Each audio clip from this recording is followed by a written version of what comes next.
Hay leyendas del fútbol que se miden en títulos, en récords, pero esta es la historia de una leyenda diferente, la de un artista que se encontró con un campo de batalla y lo convirtió en su lienzo. En una época donde el fútbol era casi una guerra táctica, él llegó para recordarnos que también podía ser pura alegría, pura magia. Y es que, en serio, por mucho tiempo, el fútbol se jugaba más en las pizarras que en el césped. Era un deporte que estaba dominado por estrategias súper rígidas, con una mentalidad casi militar, donde la creatividad, la alegría, se sacrificaban por el resultado a cualquier costo. Y justo en medio de toda esa rigidez, apareció él, un joven brasileño con una sonrisa que, literalmente, desarmaba defensas.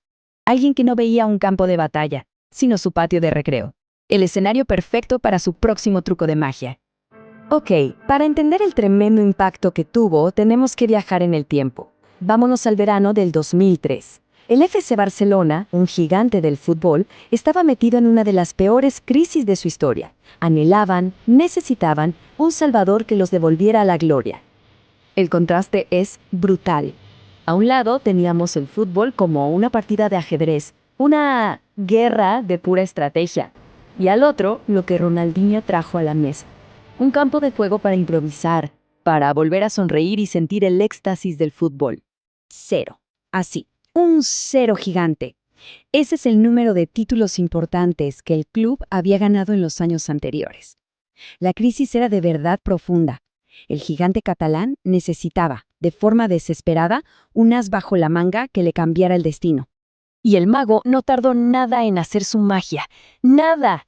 Desde su debut demostró estar en un estado de gracia, on fire, con un golazo inolvidable contra el Sevilla, que fue básicamente una declaración de intenciones. Su impacto fue inmediato y transformó al equipo por completo. Y esa transformación nos lleva a una noche para el recuerdo, una actuación que lo consagraría para siempre, y que sucedió en el escenario más hostil que se puedan imaginar, el estadio de su máximo rival. A ver, el clásico contra el Real Madrid de los Galácticos es de esos eventos que paralizan el planeta. Y el escenario, el Santiago Bernabéu, estaba listo para una noche que de verdad parecía sacada de un guión de Hollywood. Fue como una obra de arte en 3 actos.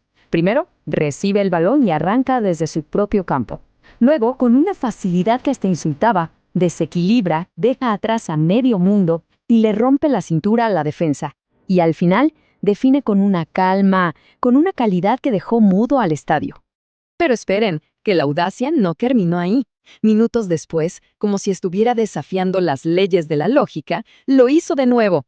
Una jugada casi idéntica. Misma carrera, mismos regates imposibles, mismo final en la red. Ya no era un gol, era la rendición total del adversario ante un genio. Y entonces ocurrió lo impensable. El estadio Santiago Bernabéu, el coliseo del eterno rival, se puso de pie. Pañuelos blancos al aire. Una ovación histórica, no para su equipo, sino para rendirle tributo a la obra de arte que acababan de presenciar. El enemigo rendido ante el genio. Claro, esa actuación legendaria no fue un hecho aislado. Fue el clímax de una era en la que Ronaldinho llegó a la cima absoluta del fútbol internacional, tanto con su club como con su país. Es que sus logros en esa época dorada hablan por sí solos. Lideró a una generación inolvidable del Barcelona a conquistar la Champions en 2006, fue coronado como el mejor jugador del planeta y para ese entonces ya había tocado el cielo con su selección. Con la verde amarela, ya se había consagrado como pentacampeón del mundo en Corea y Japón 2002. Un logro nacional importantísimo, en el que su magia fue, sin duda, decisiva para llegar a la excelencia. ¿Y cómo olvidar ese momento de pura genialidad en ese mismo mundial?